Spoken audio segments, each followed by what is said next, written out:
बात करने के लिए मौजूद है। कांग्रेस ने इस्तीफा दिया है और कई आरोप जो है पार्टी आलाकमान पर भी लगाए हैं। मैम, आपने शीर्ष नेताओं से बातचीत की, पूरा जिस तरीके का घटनाक्रम देखने को मिलता हुआ नजर आया, आपने कहा कि न्याय नहीं मिला है। मैम, किन किन लोगों से बातचीत हुई और क्या कुछ जो है रिएक्शन रहा?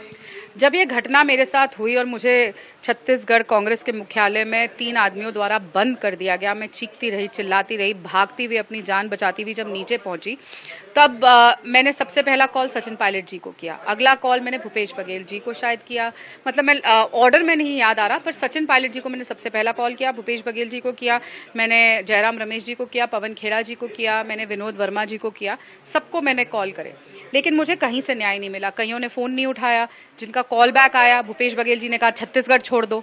जयराम रमेश जी के तो 3 दिन लग गए मुझसे बात करने में। जब बात करी तो मुझे कहा चुप रहो, चिल्लाए मुझ पे। एक ही इंसान जिसने मेरी आवाज़ सुनी और मेरी बात सुनी और कहा मैं तुम्हारी कुछ मदद कर सकता हूँ, वो है पवन खेड़ा जी। उन्होंने प्रयास भी किया, लेकिन उनके हाथ में कुछ नहीं, इनका कुछ अथॉरिटी नहीं है कुछ करने की, तो वो क्या कर सकते थे। पर जितना उनसे बन सका, उन्होंने कम से कम मुझसे बात करी, मेरे पास आके बात करके पूछा कि मैं ठीक हूँ, और लगातार मुझसे मेरे तबीयत का हाल पूछते रहे, पर जितना वो कर सकते थे। तभी मैं कहती हूँ कि कांग्रेस पार्टी में राहुल गांधी हो, प्रियंका गांधी जी हो, मल्लिकार्जुन खड़गे जी हो, जयराम रमेश हो, सचिन पायलट हो, भूपेश बघेल हो, किसी की भी रीढ़ की हड्डी नहीं है और किसी में भी इतनी हिम्मत नहीं थी कि वो लड़की से बात कर सके या कह सके तुम्हें न्याय देंगे। एक गंभीर आरोप आपने लगाया कि आप पार्टी दफ्तर में आपके साथ बदसलूकी हुई, गेट जो है बंद कर लिया गया। उस दौरान मैम कौन कौन लोग? उस दौरान उस कमरे में सुशील आनंद शुक्ला, नितिन बंसाली और सुरेंद्र वर्मा थे, और उन लोगों ने कमरा बंद कर लिया सुशील आनंद शुक्ला के इशारे पर। पहले सुशील आनंद शुक्ला ने मेरे साथ बदतमीजी करी, गाली गलौज किया और भद्रता करी, और ऐसे ऐसे शब्द बोले जो मैं बयान नहीं कर सकती। जब मैंने चिल्ला के आवाज़ लगा के वहाँ पे बैठे स्टाफ को बाहर बोला कि आप जाके प्रदेश महामंत्री को बुला के लाइए नीचे से और लोगों को बुलाइए, कोई नहीं हिला, क्योंकि वो सब उनके पालतू लोग हैं। उसके बाद सुशील आनंद शुक्ला ने इशारा किया, उन लड़कों ने दरवाज़ा बंद किया और 1.5 मिनट तक मैं अंदर कमरे में बंद रही।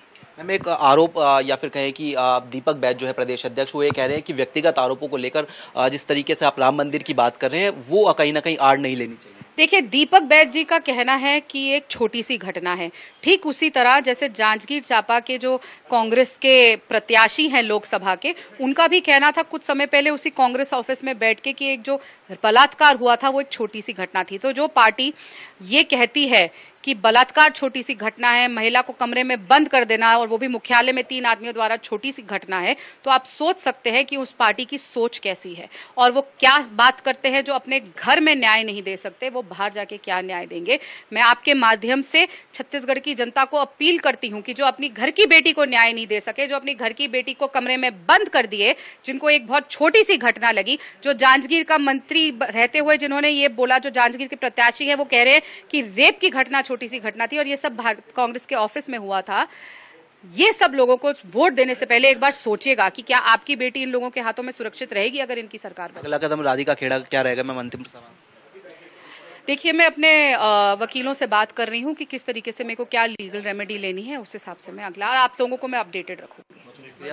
तो राधिका खेड़ा जी थी, INH न्यूज से खास बातचीत कर रही थी। कैमरामैन संजय के साथ स्पर्श शर्मा, INH न्यूज, दिल्ली।